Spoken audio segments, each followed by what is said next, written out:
The topic I'm about to talk about, women feel every day. Personally, as a 6-foot African American woman, I was never afraid of those walks, of being alone, not going outside and not having self-defense weapons. I was never that person that had the thought that I would be attacked, harassed, assaulted, etc., etc. My entire life, I never got that type of attention. My entire life, I was never put in those situations, so I just had no reason to be afraid. Of course, when you look at social media, you look anywhere, you talk to anyone, someone has a story, regardless if it's being catcalled, regardless if it's being touched, harassed, sexually assaulted, kidnapped, whatever. You hear these stories, but you always think like, that's not me. It's not going to happen to me. And then you think of all these reasons of why, or what would happen if it did happen, but when a situation like this arises, you realize all those conversations you ever had, all those thoughts, all those discussions you ever had of what would I do in that situation? How would I react? Goes out the window. Because while you're in that situation, you're thinking, holy shit, I'm about to be another statistic. I'm about to be a girl on the news. I'm about to be that girl with a story.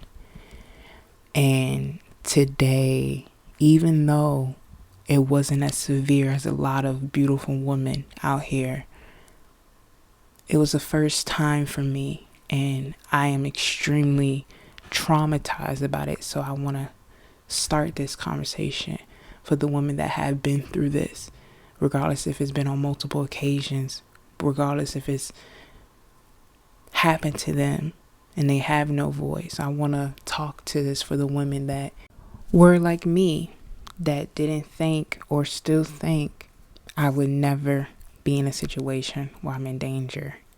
That's oblivious, that look at these stories and not have a second thought, that look at these stories and think of them as stories. For something like this, I will always, in the past, put a trigger warning in the beginning. I would have stopped the video and let people take the time to decide for themselves, did they want to continue to listen or not, or would they like to click onto another episode.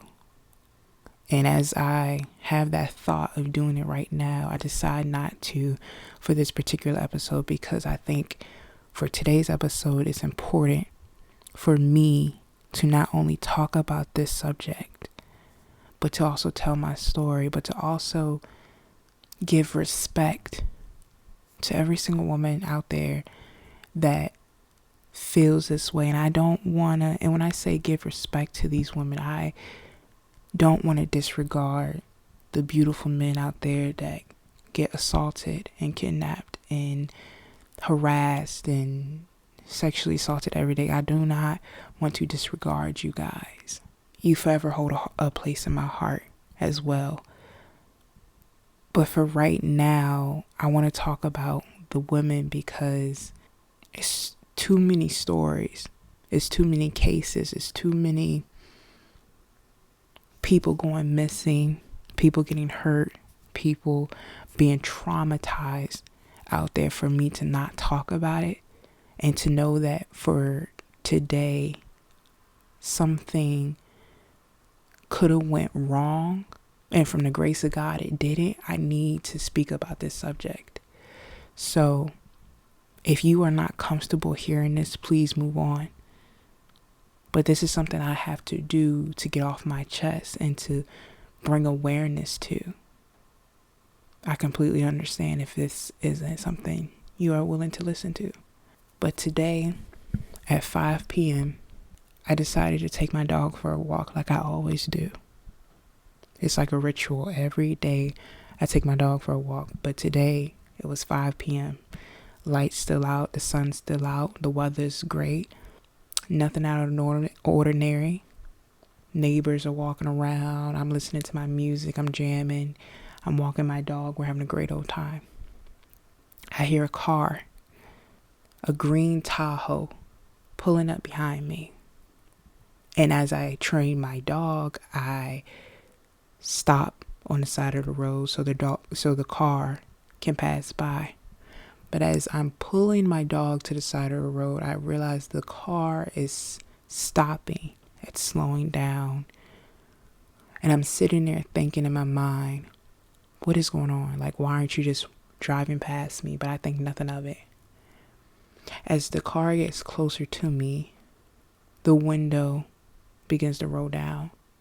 And with the type of dog I have, and because of the situation that happened today, and you'll hear why, but I'm not going to disclose the type of dog I have. I'm not going to talk about her because of what just happened today. Type of dog I have is really cute, very popular dog. People would do criminal things to get a hold of a dog that I have. Let's just say that. This man rolls down the window and he's like, hey, can you give me instructions to Buffalo Wild Wings? Nothing out of ordinary, you know. I explained to him. I said it's 5 minutes down the road. I give them an exact spot, give him great instructions, and I continue to walk on. As I'm walking on, this man is driving alongside of me.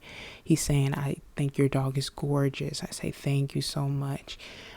He's asking me, how old is she? I tell him. He's asking me the name, regular things.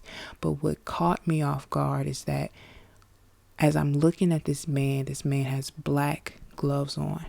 He has his left hand on the steering wheel, but his right hand is at his side at all times. And the reason I'm letting you know this is because he never showed me his right hand. He looked at my dog and said, how much did she cost? I said, a nice penny. But I started to get uncomfortable. He was like, I know you dropped some money on that dog. I know that dog's expensive. And I said, no, she's a good girl. But anyways, Buffalo Wild Wings is 5 minutes down the road. I gotta go. I keep on walking. And as I keep on walking, I realize he is trying to block me in. I realize because of the size of his car and where we're at, nobody can see me. So he's making it to a point where if he wanted to get out and kidnap me or hurt me or abuse me or kidnap my dog, he could. And so I'm realizing this. Like I said, I'm 6 foot African American woman. I work out on the regular. I'm looking at him. I'm like, he might be 260. I'm like, okay, he got 60 pounds on me, but he looks like he's in his 40s. I'm like, there's a good chance if we fight, if we're scrapping, if we get into an altercation, he's going to get the hold on me. But I know that I can hold my weight in this fight. So I'm sizing him up. I'm looking. I'm like, but what is in his right hand? He's never showing me his right hand. His right hand is like low to the ground. I'm like, this man either got a gun, a knife, or something. And so I'm sitting there and he's like, yeah, like I just know that dog is expensive. I know that dog is expensive. And I'm like I said, sir, the Buffalo Wild Wings is down the street. And so for a second, we're not saying nothing. We're looking at each other. He looking at me. I'm sizing him up. I'm sure he's, whatever. I'm thinking he's about to make his move. And as I think things about to get rocky, my dog looks at him and just viciously starts barking. And you could tell his demeanor changed like a light switch. And he was like, oh, yeah. Like, let me go on and find Buffalo Wild Wings. Thank you for the directions. Like, you could tell he got nervous because he was bringing attention to us. And I was like, yeah, I gotta go too. So he like pulls off and I'm like looking at his car. I'm looking at the license plate. I'm looking at the stickers on it, what type of car it is. And I'm scared, like I'm shaking. My heart is racing. I immediately call a family member and I'm like, listen, I think I was just about to get robbed for the dog. And they like, what's going on? What you talking about, where you're at? I'm like, listen, come outside, meet me. Like, wait for me, watch me. Like I'm running, like me and my dog is running home. And I'm like, I don't know if he's going to turn around. I don't know what's going on. I said, listen, he's asking me all these questions. He's asking me where we got the dog, how old is she, how much she weighed, what type of dog she is, how expensive was she. Like, I was like, it's not like regular dog conversation where it's like, oh, your dog's cute, your dog is this and da da da, how old is she. I'm like, you're damn near asking me for the social security number of my dog, and I'm not safe. So I'm talking to my family member as I'm running home, and they like, I don't want to freak you out, but do you think maybe he was trying to assault you? And I'm like, I didn't even think of it like that, because like the conversation was so steered on the dog. I'm like, I didn't even think about human trafficking. I didn't even think about sexual assault myself. And they were like, you got to realize, like, you say he cornered you. He made it to a point where no one could see you. You know, he purposely kept following you. Maybe he was looking at you and then thinking I could get some extra money with the dog. And so like, I'm afraid. I'm like, come outside, come outside, come outside. Like I'm running, like come outside. And as I'm running, my neighbors, they're looking at me like, what's going on? What's going on? And like, I'm not talking to them. I'm just like, my eyes is like zoned in on my house. Like all I'm thinking about is like, God, get me home. God, get me home. Like, please protect me. Like, da da da. And I finally get to the house, and my family is like, what's going on? What's going on? Like, where are they? Like, what, you know, asking about the car description, what the man looked like, etc., etc. And I told them everything I just said to you. And I told them, and my heart is like coming out my chest. Like, I feel like my adrenaline is pumping. I'm scared. I'm replaying the scenario in my head. I'm thinking like, oh my God. And like, let me give you something. Let me set something straight. My dog does not bark at people. My dog is the most friendliest dog you will ever meet. If you come up to her, she will let you rub her. She will let you play with her. She will let you do anything to her. Like, she's the sweetest dog you ever meet. Let me tell you something. For 90% of the conversation, she was just minding her business, you know, looking at the grass, walking back and forth. But what happened was, she looked up at this man and viciously started barking. And I remember thinking in my mind, thank you, God, like, continue to bark, because I had nothing on me. And I was like in fight or flight. So all my life, I always thought I was a flight person. I always thought I was a runner. And at that time, I'm sitting here, I'm like, I don't got no gun, I don't have no pepper spray, no taser, no knife, I have nothing to defend me. I'm sitting here looking, I'm like, if he has something in his right hand, this is over. I'm like, I'm about to die for my dog. And I'm really not trying to be morbid, like I really don't want to make this morbid at all, but I'm trying to put you in the mental space I was in a couple hours ago. I'm sitting there thinking, if he doesn't have a gun, if he doesn't have a weapon, and we're going toe to toe, I got a chance. Now I know, because of his weight, his age, him being a man, he can take me. But I know from my ability of being 6 foot, working out, and being athletically fit, that I can do enough to get his DNA on me. I can scratch him, I can hurt him. I was like, I know I'm not gonna win, but I can do enough to not lose completely. Like, I'm gonna give him a fight. And I'm just sitting here, like, I'm gripping onto my dog's leash, and I'm thinking like, oh my God, like, this is about to go down. Like, this is about to go down. And I'm thinking like, not today. Like, I'm just trying to walk my dog. I'm just trying to have a peaceful day. Not today. And I don't know if it was God. I don't know if it was a guardian angel or what. But when my dog barked at him, it was like this relief came over me, and seeing his demeanor switch and be like, oh, okay, like, I'm gonna go to Buffalo Wild Wings now. I was just like, yeah, please do that. Like my dog, like, I don't think you understand this. My dog never does that. And when I told my family member what she did, they was like, maybe that was just the grace of God telling her to bark, or maybe that was her sensing your nervousness or your irritation that made her bark, because she never does that. And I was sitting there feeling like my entire life I never had a situation like that where I felt afraid, where I felt violated. I was like, I hope the situation was a man truly asking for instructions to a restaurant. But I know that situation could have horribly went wrong, and my mind and the way I was raised and the way his behavior was, it just screamed textbook kidnapping, just screamed textbook assault. And like I said, like, he had black gloves on. I was like, why do you have black gloves on? It was weird. Like, his demeanor was aggressive. When it came to the money, he was asking way too much. He was asking way too much information about my dog. I was just everything that screamed red flag to me, and I wasn't safe. And for all my life to feel safe and never to experience something like that, never to come in contact with people like that, and to have this happen, I really want to speak to all the victims out there. I really want to bring awareness to this, because even though, according to a lot of the stories out there, my story was subpar and nothing actually happened, the way I felt, the way I shake, the way I thought I was going to die today will forever sit with me. Even though I had the best possible outcome and I didn't get assaulted, I didn't get attacked, I didn't get, my dog taken away from me. I had my peace, my privacy, my boundaries stepped over. And I think that's important to talk about for women.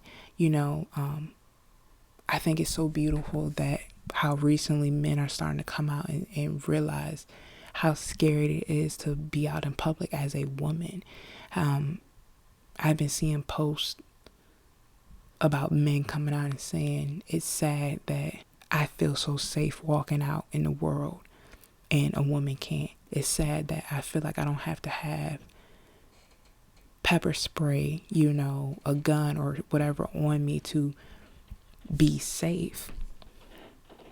And that's the sad reality of it as a woman in society, is you're constantly looking over your shoulder. You're constantly thinking, is this person a good person? Is this person going to try me? Can I trust them? Can I drink around them? Can I talk to them? Can I give them instructions to a restaurant and not have them attack me? It's sad that now that happened. I will forever leave out the house with something on me. I will forever have to take a different route every time, just in fear of that person showing up or another person like that showing up. It's too much. And for all the women or people that have been kidnapped, for all the people that have had the worst end of the story, I want to say I'm extremely sorry. I feel like after reading so many stories after stories after stories, you get, desensitized to it. You hear so-and-so got kidnapped, so-and-so was attacked, so-and-so was this, and you don't have any thought behind that. You just see it so often that it's just a numb feeling. You don't feel anything. You just think, there goes another girl. But for me to be in that situation today and think, wow, I could have been that girl. I could have been that girl on the poster. I could have been that girl on the news crying or begging for help. I could have been that person. It puts everything into a different perspective. I do think over the years, because of my height, I had this type of invincibility. I had this type of idea that no one would touch me because I was a harder target. But I realized during that moment, during the walk, I'm just as much as a target as the next person. And it doesn't matter your size. It doesn't matter your race. It doesn't matter your gender. You are a target if that person wants you to be a target. Just because I'm tall, just because I have weight on me, just because I'm athletic, doesn't make me any less of a target to anybody else. And it's scary.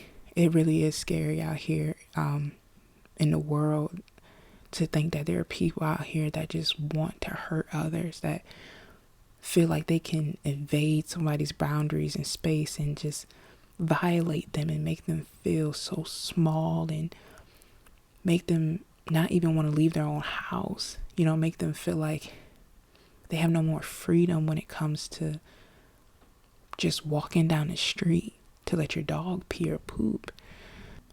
For society, it's just disgusting to think that there are people, I'm not even gonna say men, because anybody can get kidnapped, anybody can get assaulted, anybody can be hurt, but there are people out here just taking away freedom, just taking away innocence. And I don't know if anybody knows, but human trafficking is at an all-time high. The rates are rising. People are getting snatched up every day. People are getting parts sold, body parts sold. Children are getting stolen. Adults are getting stolen. It's a real business, and it's disgusting to say the word business, but it is worldwide. Just there are thousands of organizations out there that look at human beings and think money. Look at human beings and think somebody can benefit from them. And it's the most disgusting thing out there. Personally, in my high school, there was this girl that was human trafficked, and she was luckily saved before she got shipped across the country. And she came to the school every year and told everybody her story, because she wanted people to realize how close kidnapping was at their front door. She wanted people to realize how close death, abuse, assault was near. And I never really understood, or I never took her words heavily, because I always had that mindset of I would never be a victim. And luckily, from the grace of God, from whoever was watching me today, I still am not a victim. But I was put into that fear and that trauma and that PTSD of all of the people out there that have experienced true abuse, true assault, true harassment. The feeling of just wanting to cry, hold on to somebody and just be like, please don't leave me. The feeling of that person could be outside my window, that person could come back, that person could wait for me. That thought is disgusting to me. And so many people it just happens like clockwork. Like, this situation should not be desensitized. No one should come out with their story and say this and this and this happened to me, and people just glance over it, and people not think about it, or people not care about it. This is serious, and we as a society need to make a change. Human trafficking should not be as big as it is. Rape, sexual assault, abuse should not be as big as it is. And I think the moment we change the ideology of it's just another person, it's another story, and actually put forth an effort of helping these people, of raising awareness, of coming by their side and supporting them, and letting them tell their stories, and giving them a safe space, and giving them therapy, and giving them a support system, we can make some type of change. It's so big that it would take me 3 hours to even scratch the surface of the topic of trafficking or assault or sexual assault or kidnapping. It's too much of a topic. It's too broad of a topic to say in one video. But I know we as a society, if we put our heads together and we protect our men and women out there, and we protect our society from these predators, these evil people, we can make a change. It's not enough with just, me or organization or somebody else talking about it. We need communities. We need countries. We need states. We need continents coming together to talk about this situation and bringing forth effort to it. Not just a couple people, not just some professionals or analysts. We need continents to stop this situation. Not only with the sexual assault, not only with the human trafficking, but plenty other things. We're not talking as a society. We're not bringing up situations. We're not finding solutions. We're not caring. We're scrolling past. We're looking away. We're rolling our eyes. And for what? You want your kids to be brought up in this? You want your sisters, your brothers, your daughters, your aunties, your grandmas to be brought? No. When are we as a nation, as a earth, going to look at the shit that is going on and say, this is enough? How many people have to get kidnapped? How many bodies have to be found? How many people have to die for somebody to say, this is enough? I'm done. Let's make a change. Let's do something different. Let's save each other. Let's lean on each other. Let's help them. I'm tired of something big happening for something to be done. To be honest, I'm sad that this situation had happened to me for me to bring awareness to it. I'm sad that shit always have to happen for somebody to speak on a topic. Speak on something. It doesn't matter what it is, but if it's important to you, if you feel like it needs to be heard, if you feel like it needs to be discussed, speak on it. Period. I don't think we as a nation realize how many people, how many little girls, how many little boys, how many men, women we can save if we just spoke up, if we just listened to each other, if we made a change for each other. These world issues are no joke. Hunger, abuse, sexual assault, human trafficking, LGBT stuff, poverty, molestation, suicide, mental health. These things are no joke.